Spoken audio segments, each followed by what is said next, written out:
Introducing Shop, Click, and Pick, the simplest way to support those doing good. We understand that shopping is a necessity, and with a slight adjustment, you can make a huge difference for those in need. Here's how it works. Visit communitypayitforward.us and navigate to the Find Your Partners tab. Discover our verified giving partners, trusted allies ready to meet your needs. Shop with any partner that resonates with you. Click a picture of your receipt or invoice. Pick a mission partner you wish to support and use their QR code to send a receipt to us.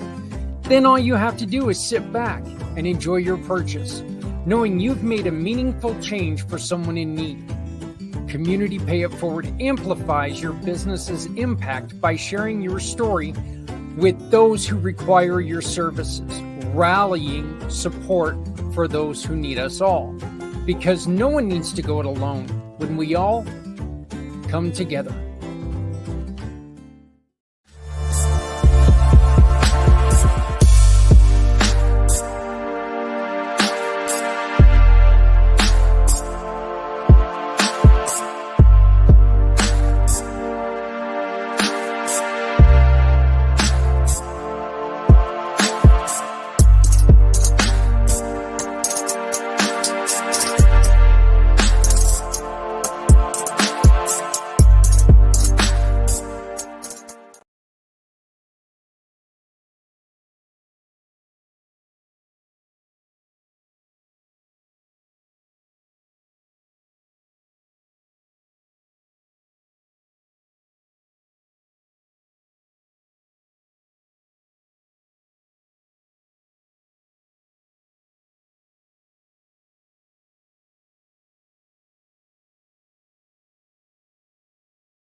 Good Monday to you all, and welcome to Footprints Forward.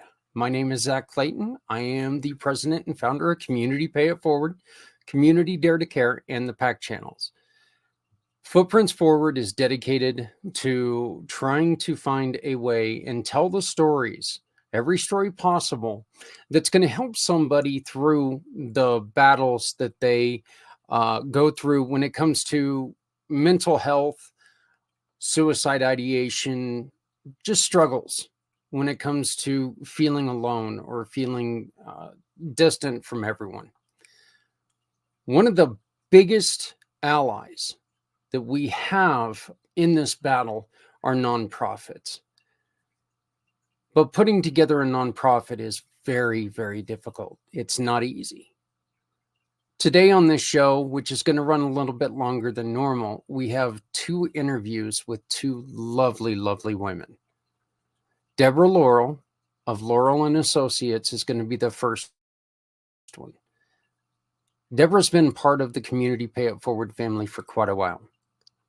She has been in this field since 1973.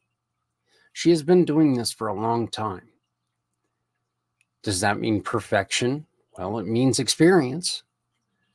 And with that many years in the nonprofit world, you know she's seen quite a bit.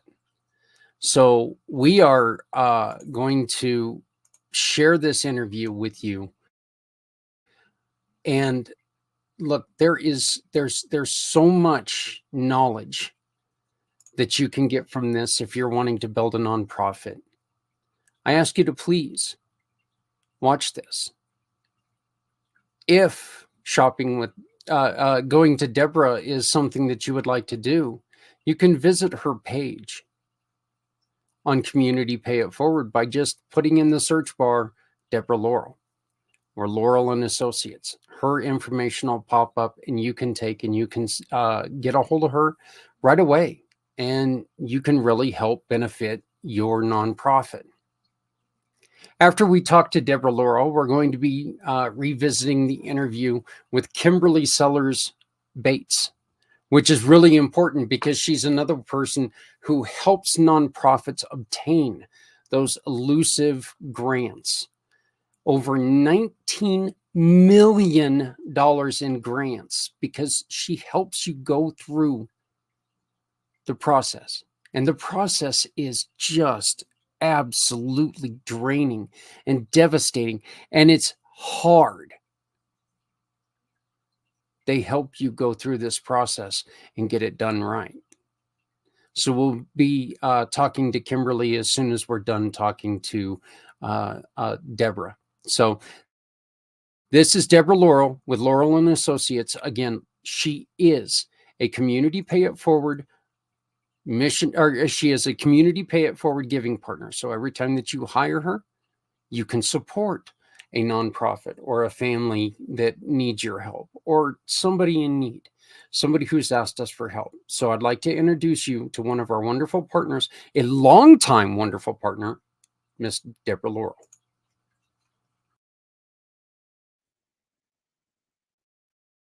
Deb has been with us for a couple of years now, Deb, and her program is so important because her goal is to help you help others with Laurel and Associates. Sorry about that, but Deb, you started Laurel and Associates really to try to help nonprofits be what they can be, right? Right. I work with nonprofits as well as for profit, but the bulk of my clientele since 1973 has been nonprofits.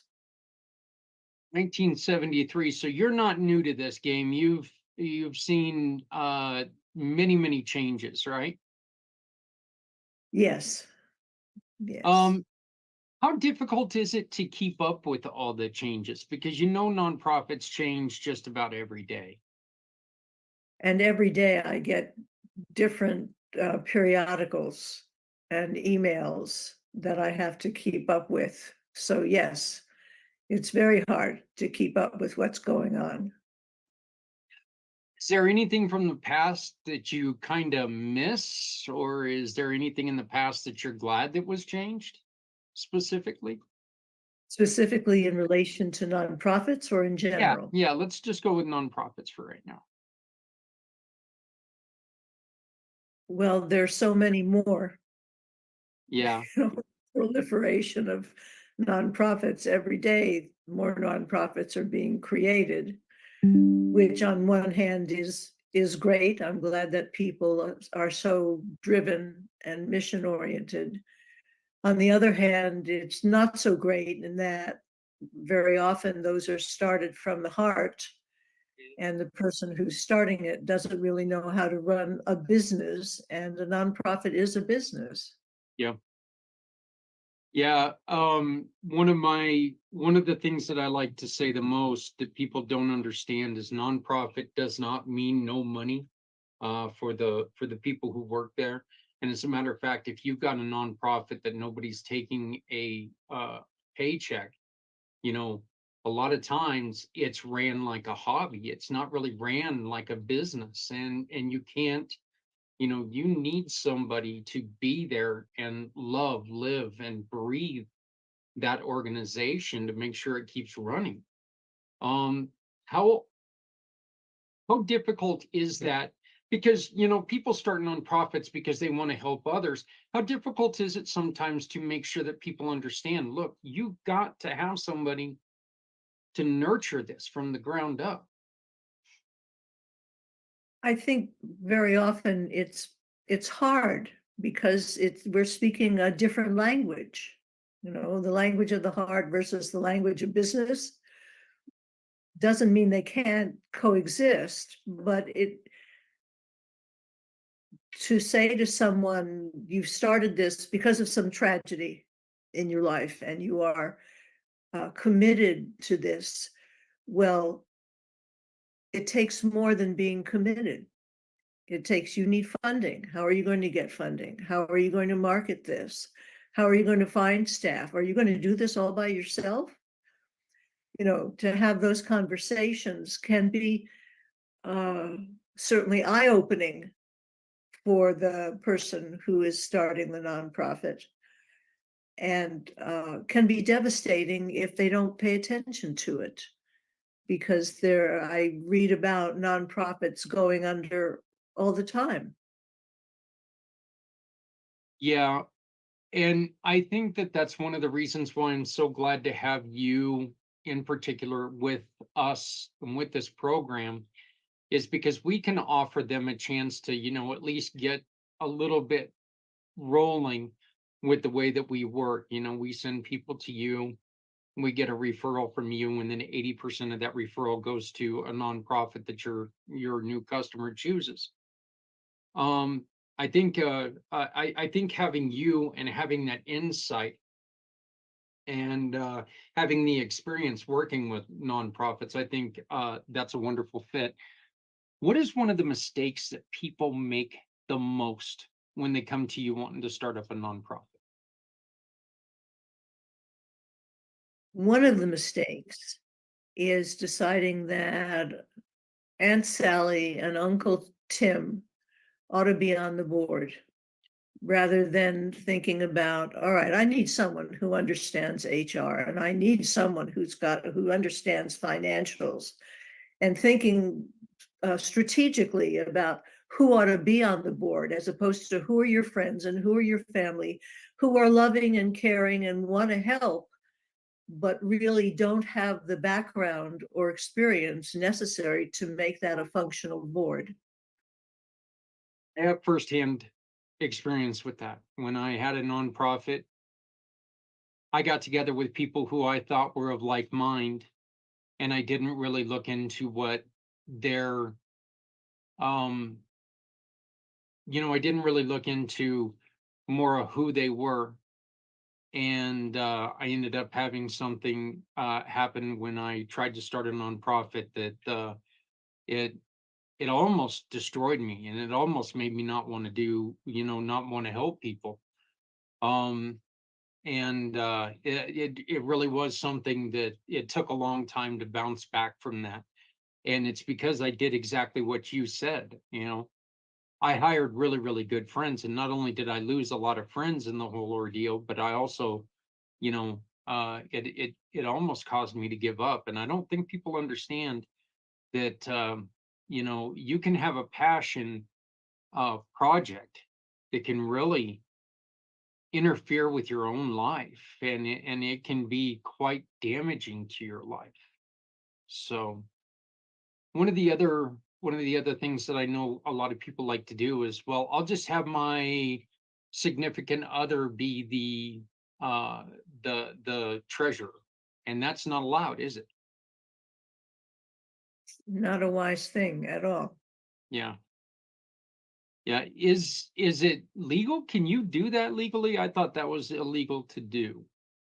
I don't know the legality of that. I'd be uncomfortable saying. Oh, okay. Yeah, I think if I'm not mistaken, and I may be mistaken, but I was thinking that it wasn't allowed here in Colorado. And again, I could be wrong on that, but I know that you're right. That would be very wrong. It's just like having only one person who is allowed to, you know, having the dual people sign the check is so important, because that way, you can make sure that things are going a proper way. Um, and what are some of the other really important uh, uh, things that people should consider when putting together a board? Well, you do want to think about your HR and your financials and things like that. If you have an attorney, someone who knows the law, could answer that question, would be nice to have them there too. Um, One of the other concerns is who's the chair of the board. And again, very often, the person who's made the chair is just a friend of the founder. And if we're really blessed and lucky, that person understands leadership and understands how to build a team and how to assign roles and knows not to start to try to micromanage what's going on in the nonprofit itself. But that's rare. So I help executive directors and I help chairs of the board learn those leadership skills and those team building skills so that they don't run into those difficulties. Can you give us a little bit further exploration into Laurel and Associates, and let us know some of the wonderful programs that you guys offer and some of the lessons that you guys are willing to share? Well, those are two or three questions. Let me take them in turn if I remember them all. The leadership training and coaching that I do is to help the chair define the role of the board, define their role, learn how to run a meeting. You know, so often meetings are held, they go for hours, there's no agenda. If a decision is made, no one remembers it. And it's a good way to burn out the chair and the board members. Very often board members are brought in without a clear understanding of what their role is. So I help define that. And we do some team building so that people know what are the strengths of the various people involved in the board. Who do you go to for certain answers when you have certain questions? So we do team building. For the executive director, it's really sitting down and looking at where are the likely problems going to occur, all right? If you rely on volunteers, how are you going to find them? How are you going to create an environment where they're going to feel valued, appreciated, want to stay and do their best? How do you create an environment that supports that? What do you do if a staff person, how do you find staff people? So helping that leader think through all the things that go into running the people side of a business and the organizational structure and culture of the business. So those are all areas that I get into, Laurel and Associates. Some stories. I worked with one nonprofit where there were two people who were running it, and they had a third staff person, who was a staff person. And they kept assuming that staff person knew what was going on. Now, these two happened to be married.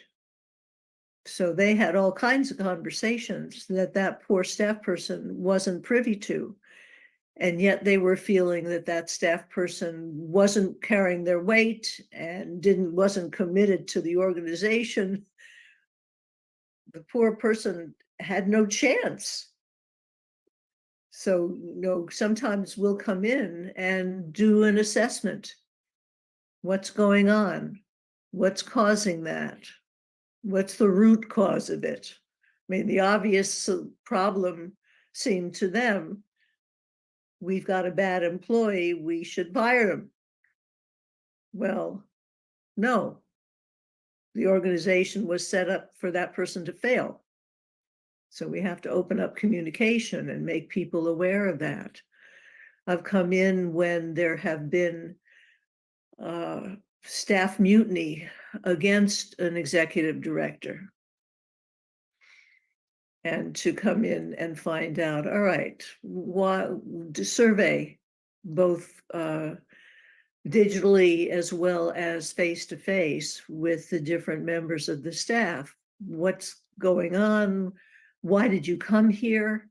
What do you like about it? What gets in the way of you being able to do your work? What are your concerns? And then to be able to hold a retreat with everyone so that there can be a talking session that's safe for everyone, psychologically safe for everyone. So those are some stories. And then we have others. I did a 6-month strategic planning for a large nonprofit, and we had 80 members of the community involved, and I was facilitating 6 different task forces, and then having to bring all of that together to the board and conduct a board retreat to present the report and have them make decisions based on the community input. That was exciting. Matter of fact, that strategic planning process won an award. Oh, wow. Well, congratulations on that. I know when you come to your website, the first thing that you see is the statement helping nonprofits relieve tension between their boards and their executive directors. Everything that you just said is all about that. I know a lot of times, as being like the president or the founder or whatever, your vision is so clear, and it's easy to forget, like you mentioned with the husband and wife thing. We talk to people all the time and we feel like we're saying everything that we need to say, and we probably are, but we're saying it to different people. So people are all the time getting just bits and pieces, enough to really confuse them. So they're like, they sit there and they get a piece of it and they're like going, well, that sounds wonderful, that's great, but what are you talking about? So um i I think one of the things that have always bugged me on boards at times is how, if a subject gets tabled,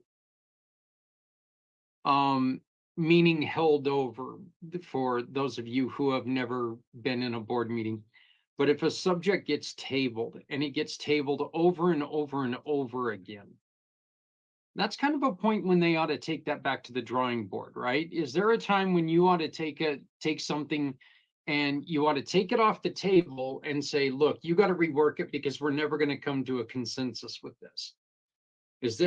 When should that happen?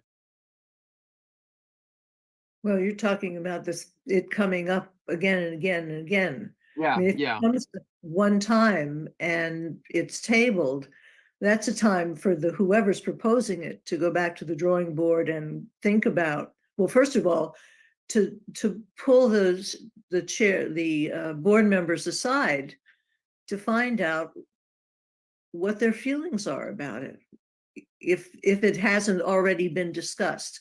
And hopefully it's been discussed, so yeah. that the person who's proposing it knows what adjustments need to be made if they are open to making those adjustments. But to keep running your head against a brick wall, it just makes no sense. Yep, yep. Um, and yeah, I know that I was in a series of meetings where the same thing came on the floor for probably about 6 months. And I was just, I was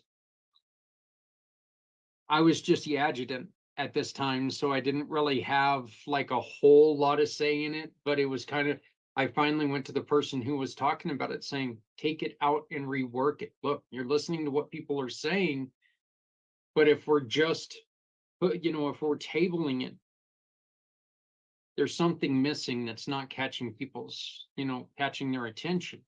We need to make sure that we're plain and clear. And unfortunately my accident happened, and I never found out what happened with the result of that. But I was no longer on the board anymore because I was out with a broken neck at the time. So um, when it comes to a director who walks in thinking that not I'm sorry, not a director, but someone who founded the organization, when they walk in and they think that, look, this is mine, that's not true. This belongs to everyone at that point in time. Isn't that correct?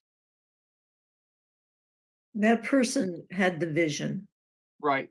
That person may help create the organizational culture, what the values of the organization are to fulfill that mission. But that person can't do it alone. And Right. that's where it comes to sharing. I just wrote a blog about giving away your baby. That the founder or owner comes in holding close to this idea, and doesn't look around to see, well, who can help me? And I mean, that's a recipe for burnout and illness for that founder or owner if they don't start to delegate certain tasks, and they're going to lose good staff.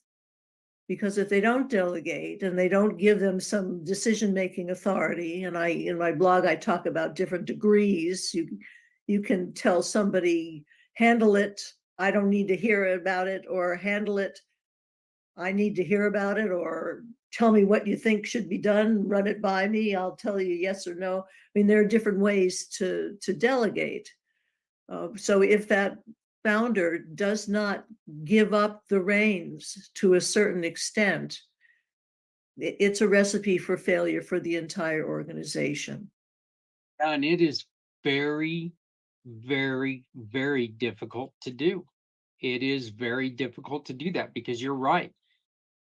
You're going to be talking to someone who is looking at this organization like it's a child. It's one of their children, and they're going to protect it because, you know, this is what I want to see it. But they got to understand that, you're right. I heard a saying once that, a person with a business that has one employee is not a business that's worth that one employee.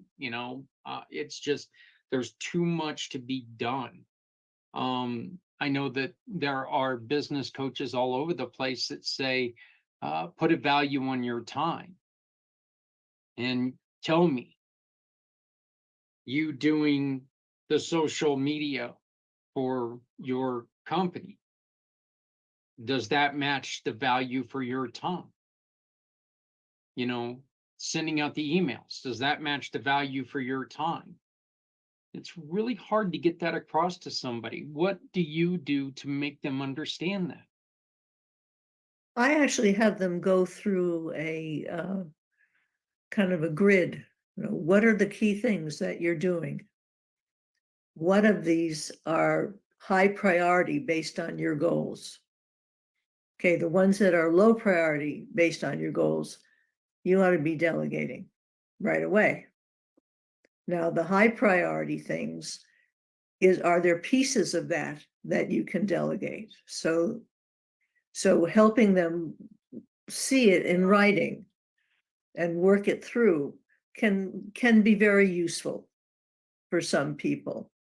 The other thing is to I have cush balls. All right, how many cush balls can you keep in the air at the same time without them crashing down on your head? So if you're doing it all, what's being done poorly?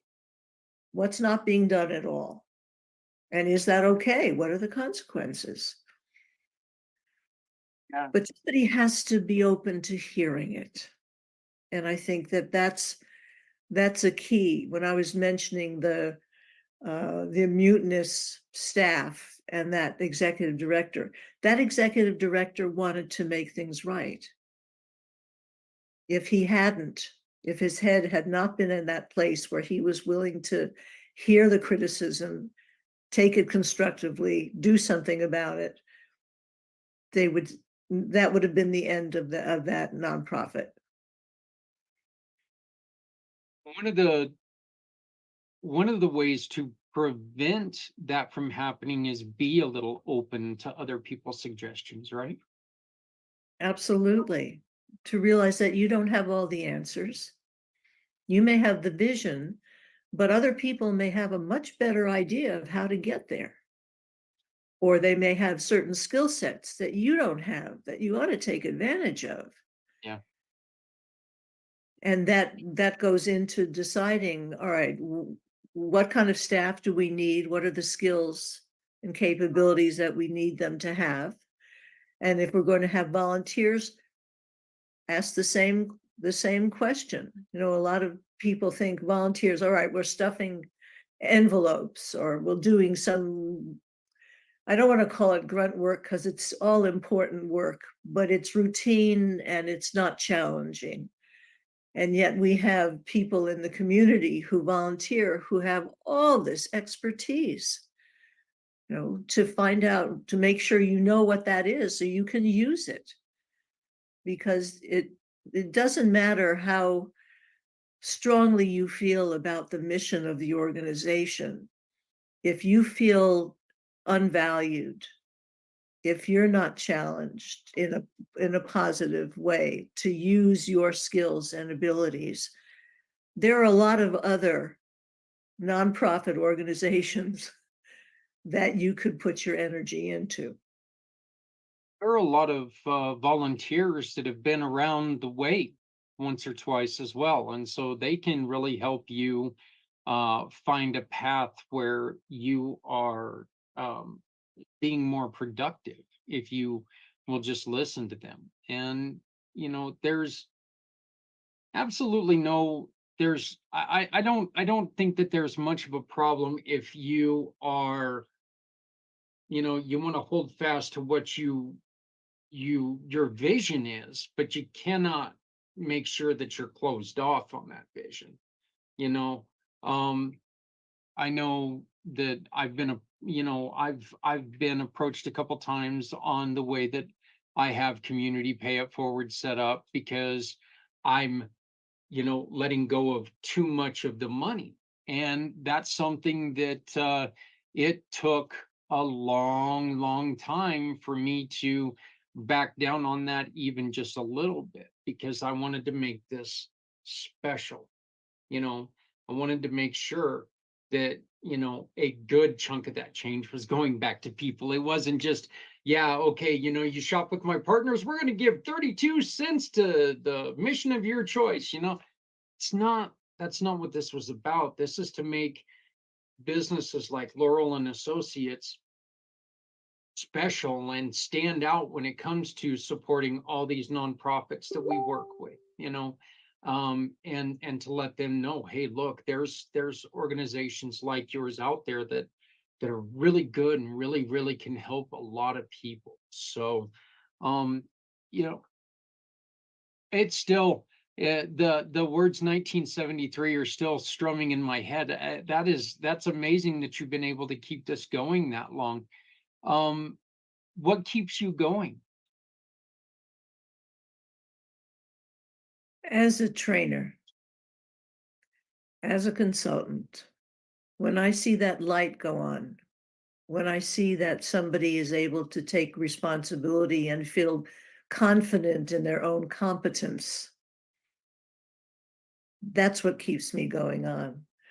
And what also keeps me going on, and I say I'll stop training when this happens, when I stop learning from the people that I'm working with, because it's a partnership, it's a collaboration, whether it's in a classroom or in a boardroom. There's always things to learn from other people, and it makes life rich. you know it's that is so funny that you bring that up, because now this is 2 weeks in a row when it comes to nonprofits. that learning part has been brought up. That is so important, because the day that you stop learning is the day that your life is over. I mean, if you approach things thinking that you know everything, the truth is you probably don't know a lot about it. So, you know, and I love that, because I am, as you are, I'm a fan of learning things. It's amazing what different generations do. It's amazing what different generations know and what they can bring to the table. And that's why when I hear people talk about, kids of today, well, they don't have no work ethic. They don't have, oh, wait, they also know a lot more about the technology and how to use that, so they don't have to have the go out and bloody your knuckles for, 60 hours a week. They know how to get it done without doing that. So maybe let's not discount them. Let's get them involved in this. And I Well, think when, we have yeah, this vision, and it's a boomer vision, and it came from the silent generation, the great generation, that you got to work hard. You got to work hard, and working hard, and you got to be loyal, and you got to be there for hours, and you have to work over hours because you've got to deliver and you've got to be responsible. And younger generations have realized that they need a life balance, which a lot of boomers today, finally say yes, because we know a lot of friends who are pushing themselves so hard they retire and then they die. They don't have a chance to live a life, and younger generations have seen that and know better. oh, how many times have we heard, look, I worked so hard that I forgot to live my life. And, you know, that's terrible, terrible to hear. And the regret is real. The regret that these individuals feel are real. Look, there's nothing wrong with working hard. You just, the KISS method is very, very important, because that also means that you're not dedicating everything to this, because if you don't dedicate something to the life around what you're building, then you're not really building anything that you can enjoy, right? Right. We can work long and hard on things that we enjoy and that we get pleasure from, and that build our confidence and fulfill our lives. But when we don't have other things, when we can't walk away, where we just got to always be working, it's families fall apart, relationships fall apart if they even get a chance to start. Yeah. And life is finite. Yeah. You know, Well, you had asked me if there was something that I wanted to talk about, yes. and this is not apropos of anything we've been saying here, but I belong to a nonprofit consortium, and the whole purpose of the consortium is bringing together organizations who provide different services to nonprofits. So if somebody is looking for a certain service and they don't know where to find it, please have them contact me, because I have enormous resources at my fingertips now. Yes, and I will be joining that consortium. I talked to the founder the other day, and we had a wonderful, wonderful conversation.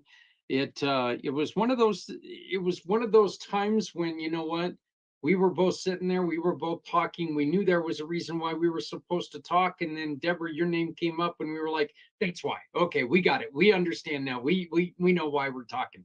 So, but it was a great conversation, and we turned a 30-minute meeting into one that lasted a little over an hour, because there was so much going on.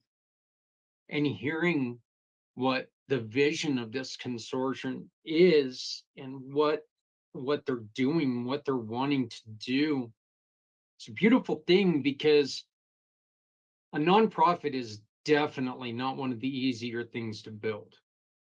And it's definitely not one of the easier things to maintain.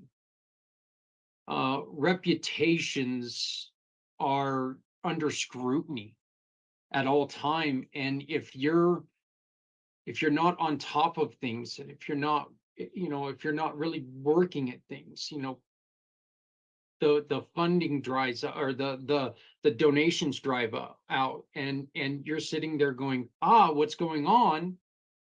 And unfortunately, like you said earlier before we started recording, that's when some of these great organizations, they disappear. And so ask for directions, ask for help, before that happens. So Deb, if somebody was going to come to you and say, I need help, but I don't know where I need to start, what would you say to them? Well, we'd have to talk about, why do they feel that way? What's going on? What's not working? What is working? And based on that conversation, do some discovery. And sometimes just giving people a chance to bounce their ideas off of you is enough. They figure it out on their own. And you really have nothing to do other than sit there and listen. And then other times you can see where the gaps are, what needs to be plugged in. And then that's where we can discuss who could help and what would that help look like. Debbie, I want to thank you very much for your time today, and I'm glad that we got to reconnect, and we reconnected a little over. I was one of those guys that 2023, I ended up, my health suffered terribly, because I was throwing everything I had at this program, and I wasn't trusting in myself. I wasn't trusting in people who were trying to help me, and I wasn't trusting even in the technology that was available. I was trying to do things uh, in a shut down manner, and the only thing that shut down was myself and my own body. So being able to hook up with you and reconnect with you and talk a little bit more about this, being able to add this video to your page and get this out for you to share and talk about all the good things that we're doing together. I thank you for your time today, and I do appreciate it. Well, thank you. Yeah. Do you have anything else that you would like to tell some people out there? Is there any last words you would like to speak to them before we shut the interview down? We've talked a lot about the negative aspects, the things Yeah. that go wrong. Let's just keep in mind that there are wonderful, wonderful charitable organizations and nonprofits who are run smoothly. Their boards are functional. They're serving their target audience and clients, and donors are out there and watching and supporting them. So let's just end on a positive note. I greatly appreciate that. I try not to use these videos as a downer thing, and you're right. And I think one of the most important things, and we mentioned it earlier, when it comes to nonprofits, is generally they didn't start from a good place. They started from a pain point. And the greatest thing about a nonprofit, when it's able to do what it does, is you're able to see somebody at the end who they didn't have to stub their toe on everything you did, because you were able to map out a path for them to follow to get around some of those things. Exactly. And if you continue to work, and if you continue to follow advice of great places like Laurel and Associates, you can do a lot of magic for a lot of people. So you're right. You're absolutely right. You know, there are pitfalls, but the joys of everything really does outweigh. Look, the first time you have somebody cry, you know, cry in front of you, you know, me being a bigger guy, my first thought was, oh my God, did I step on her? And I seriously, that's what I was thinking. I was like, did I step on her toe? Oh God, did I hurt her? And come to find out, she was just extremely happy to find out what we did and how we could help. But, you know, that's an amazing feeling when you're able to help somebody. You can get a hold of Debbie by calling her at 608-219-3594. Once again, that's area code 608-219-3594. Or you can email her at dlaurel@laurelandassociates.com. That's dlaurel@laurelandassociates.com. Debbie, thank you Thank you. very much. You are so beautiful, and I love the fact that we got to reconnect. Thank you, Zach. All right, we will be back. You know, I'm really, really glad that Deb brought that last part up. Here on Footprints, one of our goals from the beginning was to take and make sure that, yes, we need to talk about the struggle, because there's a struggle. If there wasn't a struggle, we wouldn't need the wonderful people like we're seeing here. So the struggle is important.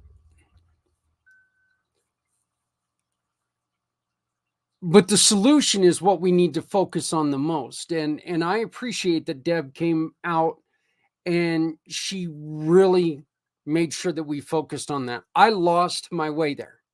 I forgot what our purpose was.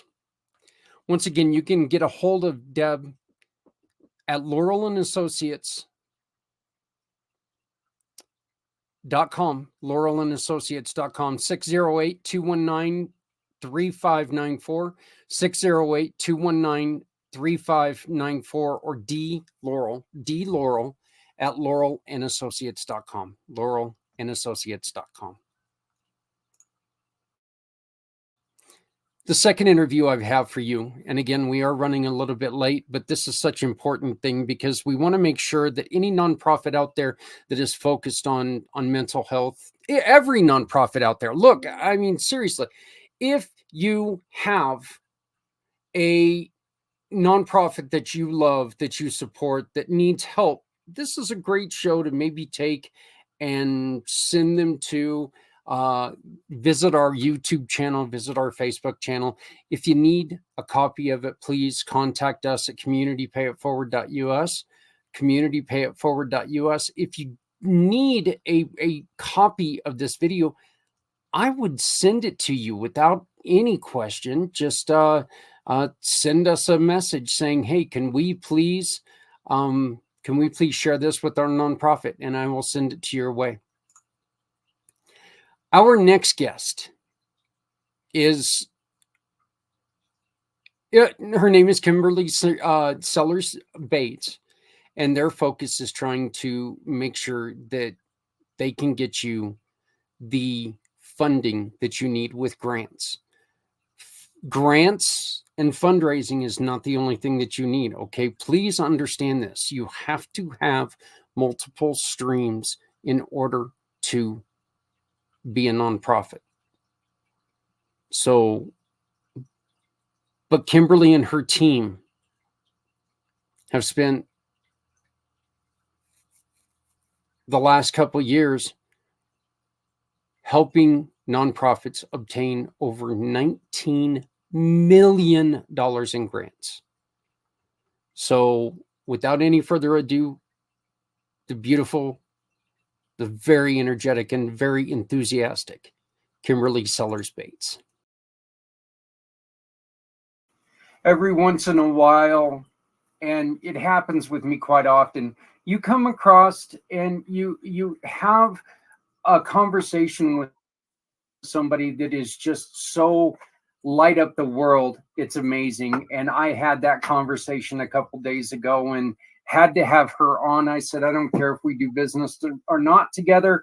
I want to have you on because what you do is so amazing. And it's huge focus on nonprofits. So any nonprofit out there, please, please, please take a little bit of time, sit down and check this out. Joining me right now is Dr. Kimberly Sellers Bates. Hello, how are you doing, Doc?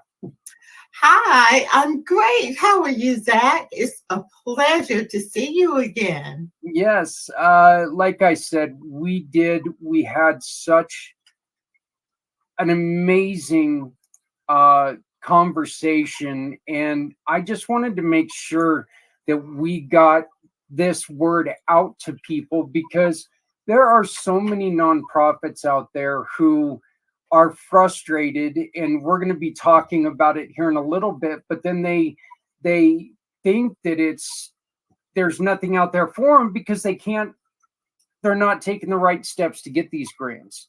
So first off, I mentioned the title doctor. Can you tell us about your degree and the doctor? Yes. Well, I have a bachelor's degree from the Alabama State University in Montgomery. I am completing a nonprofit certification class at Morris Brown College. And because of the grants that I've had funded nationwide, I was given an honorary doctorate by an organization that recognizes people in the community who have made substantial impacts. So I don't say doctor because it's honorary, but a lot of people do, and I embrace it and I accept it, and I want the people listening and watching to know that I will be working on my doctorate at the Clark Atlanta University in Atlanta, Georgia. So, but that's been my journey. I'm big on learning, lifelong learning. I'm big on finding out things that I may not be as knowledgeable about. I learned a long time ago that knowledge is power, but I embraced all learning. I really do. And I will continue to enroll in programs. I attend seminars, webinars, just so I can enhance my abilities to help the community at large.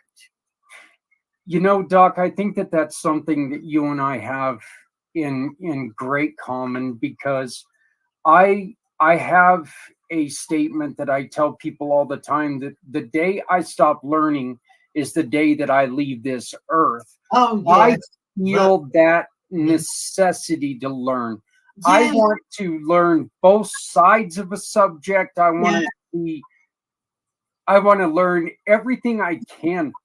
Yes. Why it happened, when it happened, Right. what what was the result if it didn't happen, and what was the result because it happened, Yes. There's so much that you can learn about everything. Mm-hmm. And it's just it like you, I'm fascinated with it.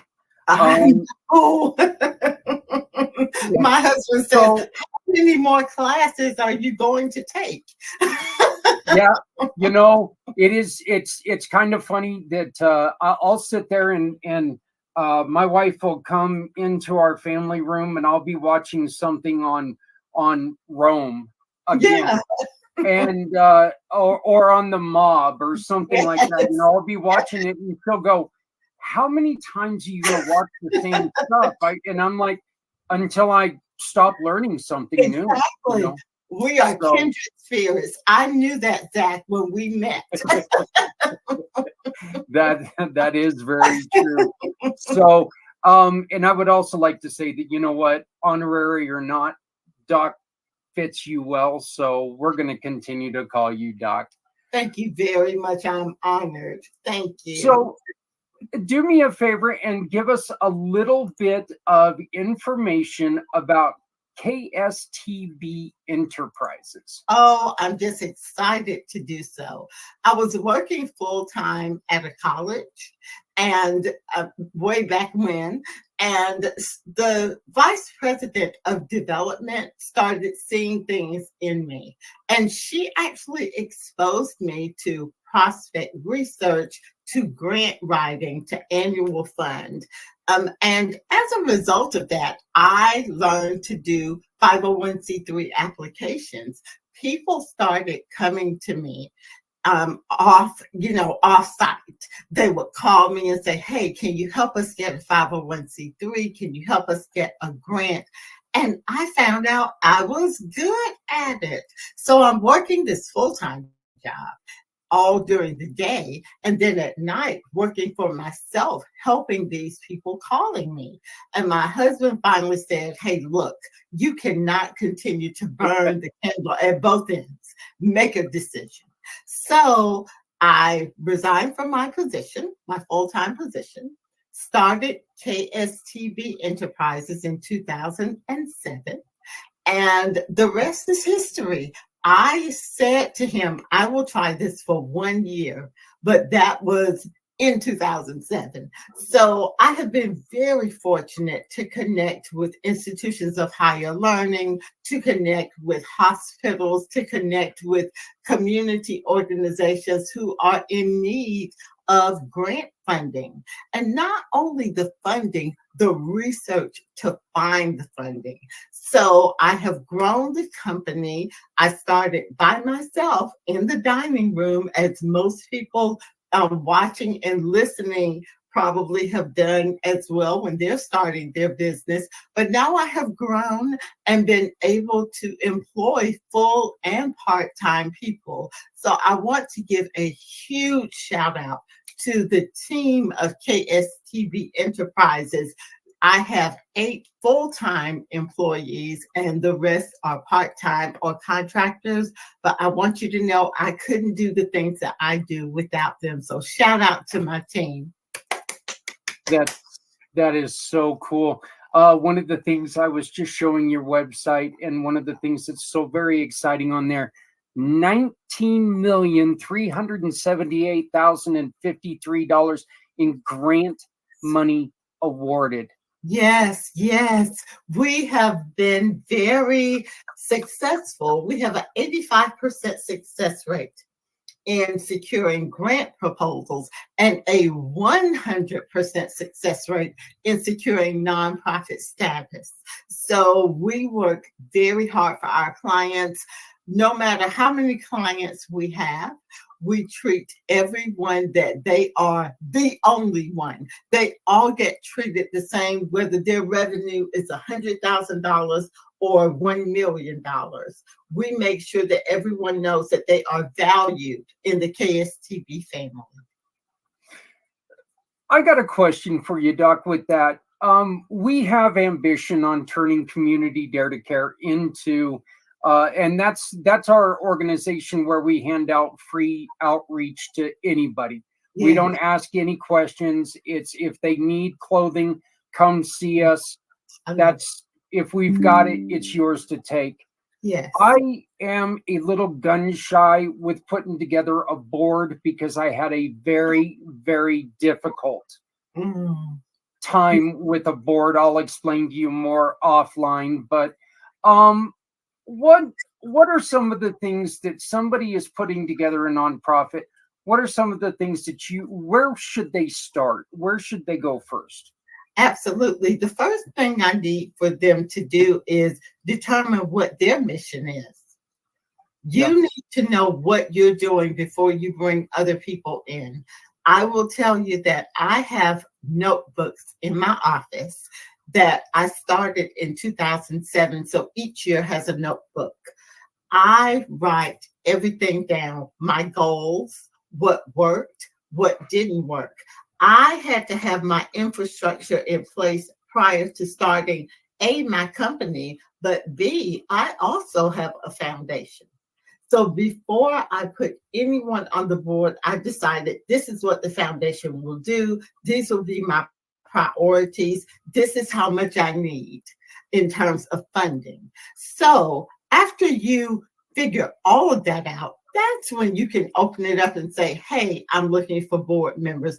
Most grassroots nonprofits start with family and friends. And they do that because they are trying to make sure, hey, these people are on my team. And you have to be very careful when you select board members. So I would get the infrastructure in place first, have a starting board. You don't want to have an initial board with 10 people, 20 people. Everyone has a difference of opinion. They might not always be on board with what you want to do. So get your infrastructure in place first. Know what you're doing, know what your focus is, because when they come in and start putting other ideas in your head, it becomes very difficult. So I was fortunate that when people, and they still been trying to whisper in my ear, you should be doing this. You know what would be a good idea? If you did a travel agency, blah, blah. You know what? Why would I do that? I'm an expert in my field. I'm not trying to do all these other things. So get your infrastructure together first. I absolutely 1 million% agree with you. And I think that's one of the reasons why I'm taking this so slowly, but so I'm trying to make sure that everything is to the T to where it's not going to happen. Oh, look who popped up again. Look, not coming at me like it did before. Yes. You have let's go on ahead and let's get back to KSTB Enterprises. Yes. One of the problems that people have is they'll say, you know, I talked to a grant writer and they said that we're not ready, or the grant writer couldn't find anything. Yes. That's a problem with the owner or with the board itself, right? They haven't done their homework. That's a very interesting question, and I'm so glad that you posed it. I work with my clients to make sure that they are grant ready. When they come to me and they say, oh, well, I had a grant writer and he or she didn't do anything. Okay, well, let's talk about that. Let's see exactly what they did, what they weren't able to do, but more importantly, why. First of all, KSTB has a robust database of funding opportunities. We get a data dump every night at midnight telling us about the different private foundation, city, county, state, and federal grant opportunities. Now, with that, you have to be grant ready to submit a competing application.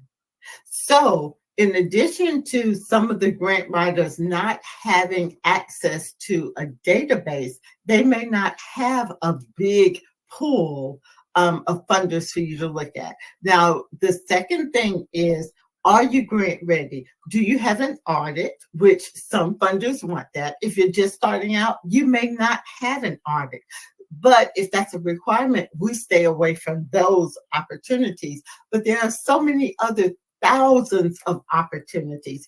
Do you have an active board? Is your board engaged in what you're doing? Are they committed to your organization? Do you have programs? Okay, are these programs relevant? Are they making an impact? How do you know? Where are your objectives? Where are your outcomes? Have you had everything analyzed and so on and so forth?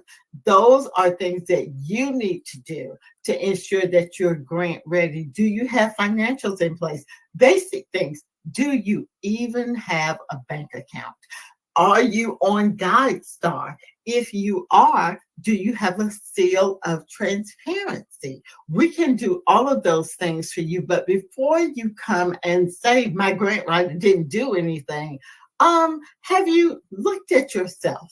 So one of the things we do when you first come on board, and we insist on this, is a fundraising plan.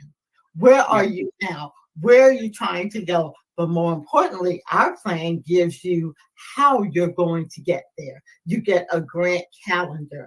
I said earlier, you need to apply for a minimum of 2 grant proposals per month. How active is your board in fundraising?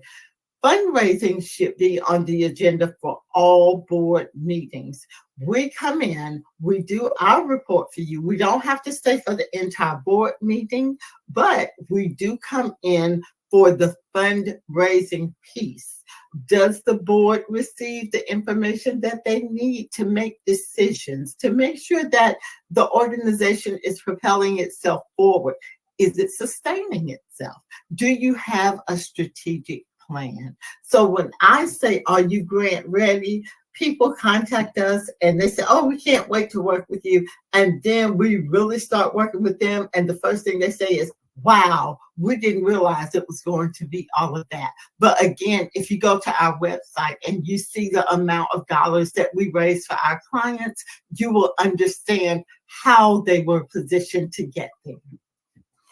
You would not have raised $19 million for organizations if organizations were leaving money on the table, would you? Oh, goodness, no. We do not allow you to leave money on the table. We have weekly meetings with our clients, and in those meetings, we talk about, hey, let's pull out your grant calendar. These are the things that are available. Also, these things have popped up. Also, have we done our calendar in terms of annual fund? You see, we do more than grants at KSTB. It takes 4 funding streams to sustain an organization.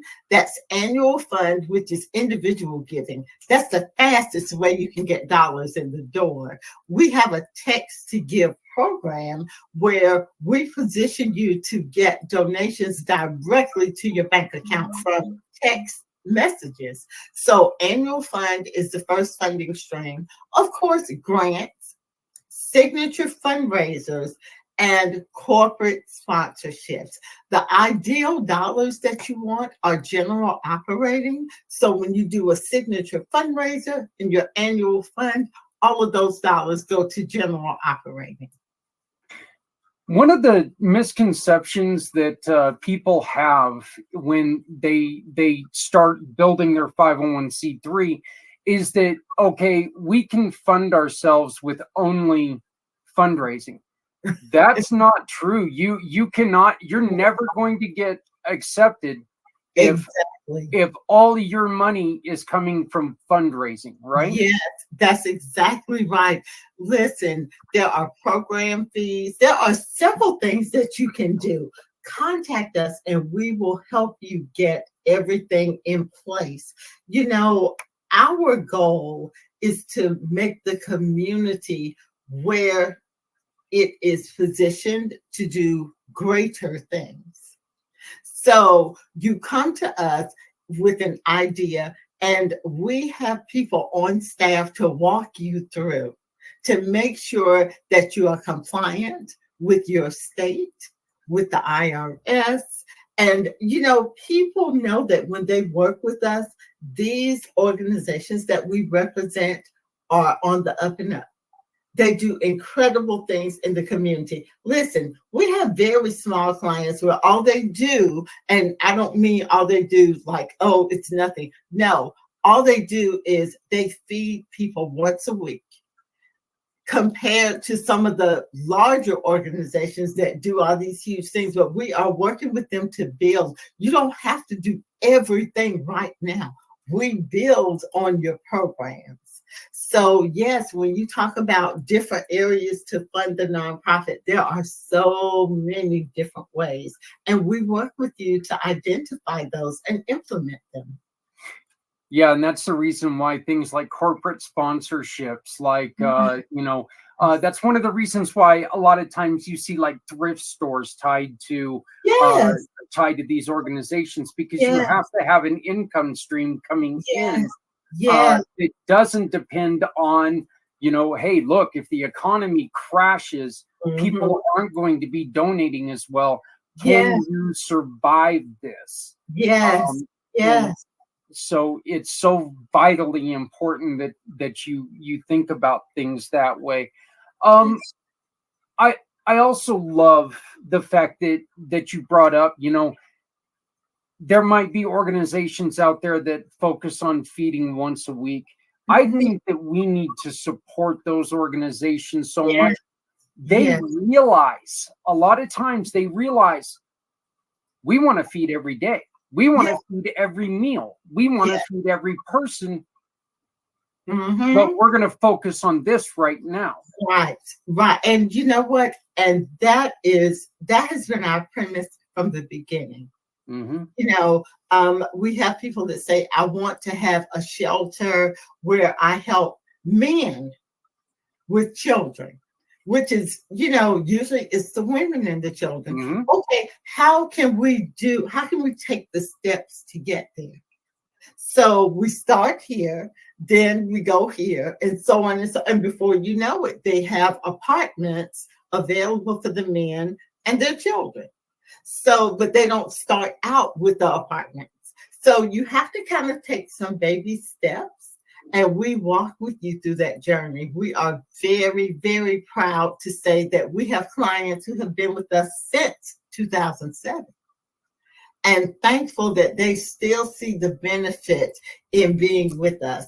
We are like a family. You know, we support our clients in what they're doing with their programs, with their outreach efforts, with their seminars. We are there because we are a team and we want to make sure that our clients succeed. And I do want to say this one thing that I think is so important. People, please listen to me when I tell you this. Stop fishing in the same pond. Everyone comes to me and says, oh, can you introduce me to this person? I want to go to this foundation. It's all the big ones. You know, there are thousands of foundations. So come to us. We have a database. We will help you stop fishing in this same pond that everyone else is going to. You know, that just, first off, when it comes to the steps, that makes so much sense because, you know, Usain Bolt didn't come out of the womb running. Let's put it that way. Yes, so, yes. You know, and then when it comes to as fishing from the same pond, that's so important because you got to remember that, you know, yes, you may have heard of these people who like to donate, but here's the problem. So was other people. And so you're trying to throw your name in with some, you know, with hundreds of other people when you guys would have the resources to where they're able to take and say, we got somebody that we might be able to team you with a little bit better. So that's important. And also one of the keys that works for us in terms of funding strategies is we don't go on blind dates. And what I mean by that is we don't let the first time that a potential funder hears from us is when we're asking for money. So we cultivate relationships with our potential funders so that when they do get a proposal, they're like, oh yeah, I know who this is. They're following us on social media. They've sent us their newsletters. They attend our events. They've contacted program managers. So we do have a strategy. And also when you talk about board members, and this goes to donors as well, we provide wealth analysis. So if you come to us and say, hey, you know, Zach is interested in donating to us, what can you tell us about Mr. Clayton? Well, we can do a wealth analysis and tell them, hey, this is how much he's worth. This is who he's given to in the past. This is a guesstimated amount that you should ask for. So it's a strategy to what we do. I have spent years perfecting this thing called fundraising. And so, yes, so that is what we provide to our clients. Listen, I'm just a girl from Adamsville in Atlanta. It's off Martin Luther King Jr. Drive. And I have one younger sister and me. I'm the oldest. My parents are deceased now, but the thing is, my dad was a serial entrepreneur. He always had a business doing this, doing this, doing this. And I guess I got that buzz. But the thing is, what I learned to do, I learned to perfect it. Like we were just saying, Zach, I continue to take classes. I continue to make sure that I have kept abreast of the things that's happening in the world that is key to funding opportunities for clients. So I am very, very proud to say that this company that I have built is making an impact, not just in Atlanta, but all over the world. We are so thrilled and thankful that you all trust us enough to get funding for you. And we are working diligently to keep our track record up. I think just the statement on you need to be putting out 2 or 3 proposals a month. I Yes. think that right there is a reason to trust you, because that is somebody who is showing not only faith in your organization, but trying to take pride in helping your organization. They're Yes. not sitting there saying, you know what, we like your idea, but this is somebody who's actually putting love and into Yes. what you love. And we all know, look, you didn't start your nonprofit because, yeah, I woke up this Tuesday and I felt like helping people with cancer. Uh-huh. You generally started your organization because you had a loss to cancer. You Yes. have Yes. cancer, something like Yes. that. So Yes. this is showing how much you show your love, and they're going to help you out. Doc, I've got one more for you. Okay. People with business grants. Yes. Are people looking for business grants? First off, yes, there are business grants out there.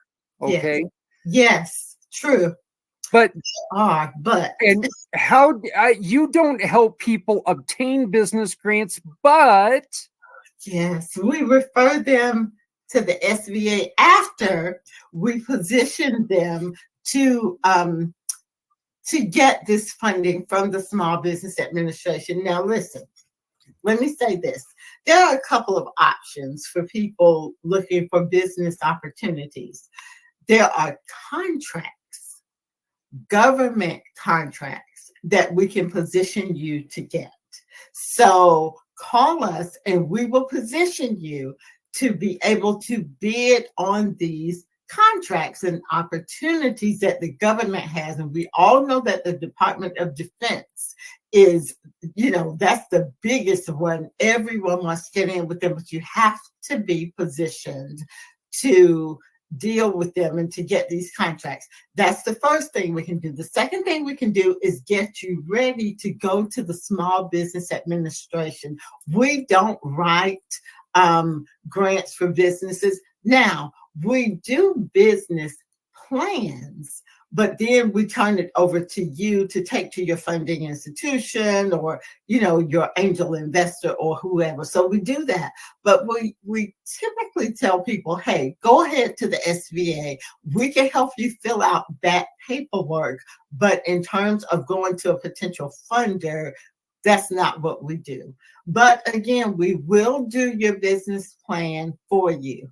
So the SBA has a lot of funding areas, and I suggest people contact them for businesses. But if you want to do business with the government, call us. Yeah. Well, that's just kind of, that's really telling people, hey, don't go to an interview wearing a hockey jersey. Okay. Make sure that you're ready for it. Make sure that you're ready. Yeah.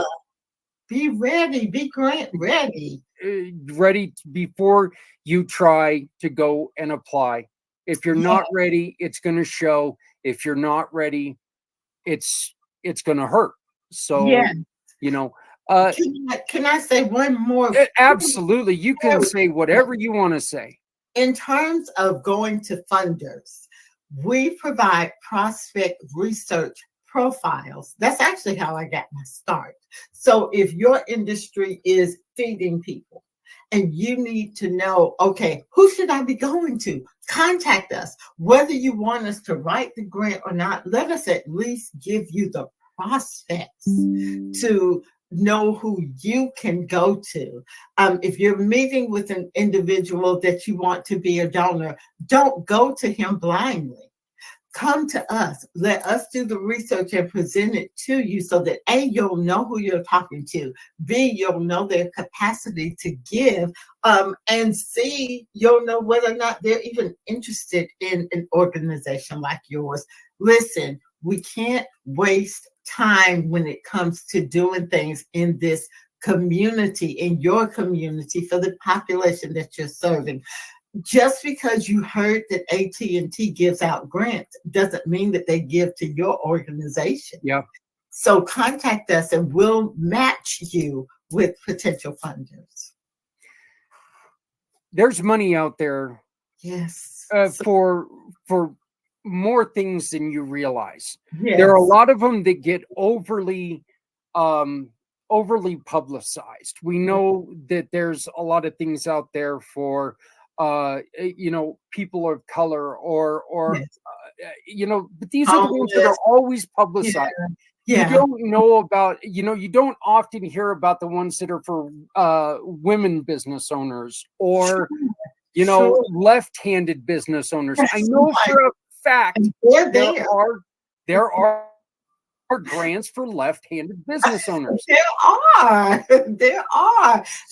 One of the things that when we were in the pandemic, it was surprising to me that more people didn't come to us for those relief funds.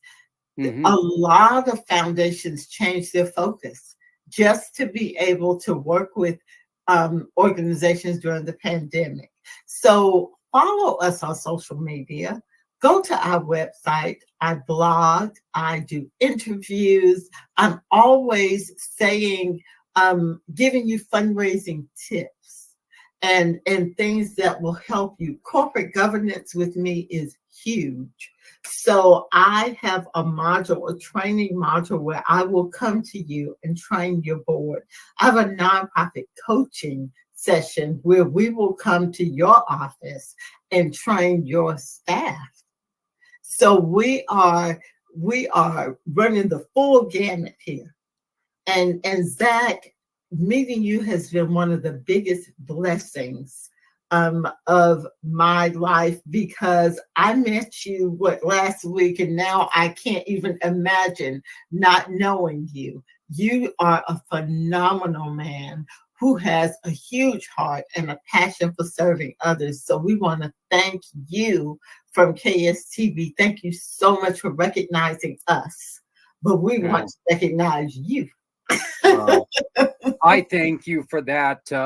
We're still trying to find our stride, but when we build the kind of connections like we're building with you, like we built with other people, just to throw her name out there, because she is like you. Talking to her is like talking to sunshine. Marie Barney Boston Foundation, another wonderful person.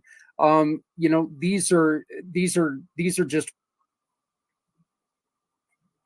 to be in the spotlight. These are the organizations that need to be known. And I'm going to tell you again, and I do say this often, okay, but this is so very important. Folks, we know that donations are so important for nonprofits, but going to the leader of nonprofits and say, hey, have you heard about KSTB? Yeah. Have you heard about them? Because you know what? We saw them on a podcast, and we know that you've been struggling to find grants. Yeah. That is so important to them. Yes. I mean, it's more important than you'll ever know. Talk to them, talk about them. The more people know, the better the result. The better the result. So much, Zach. Please contact us. We are here. We answer our phones. So, and we respond to email. So please contact us. We are excited to talk to you all. And Zach, please keep up the good work. And I will be wearing red next Friday. Yeah, like I said, it comes across a lot of times like I'm just dressing down, but I'll always wear my red on Fridays. I'm always wearing a red shirt and a red hat on Fridays. Usually I wear the hat that my granddaughter bought me with it's black and white with the polar bear on it because that's all about me, but not on Fridays. So well, I'm going to today I get my national champions and my devil's hat. So okay, Doc, people can call you at 770-756-7565. Once again, that's 770-756-7565. Or they can email you at kstb@kstbenterprises.com. kstb@kstbenterprises.com. You can also please visit their website. It's a beautiful, beautiful website full of such inspiring numbers. ktsbenterprises.com. Do you have any other words of wisdom you'd like to share before we end the show? Yes, I want to thank everyone for planting seeds that grow trees whose shade you may never enjoy. I think we couldn't end on a more perfect note. Thank you, Zach. Thank you, Doc. We look forward to working with you and your team for a long time to come. Same here. I'll talk to you next week. Sounds great. Thank you. Bye. That is an interview that we did about a week and a half ago, and it brings me such joy every time I listen to it. Like I mentioned in that interview, she's like talking to sunshine, just wonderful, wonderful person, wonderful personality, and a lot of fun. So this has been a show about how to strengthen your nonprofit. Please, again, if you have any questions, reach out to me. CommunityPayItForward.us, CommunityPayItForward.us. Just go there. There's a contact form.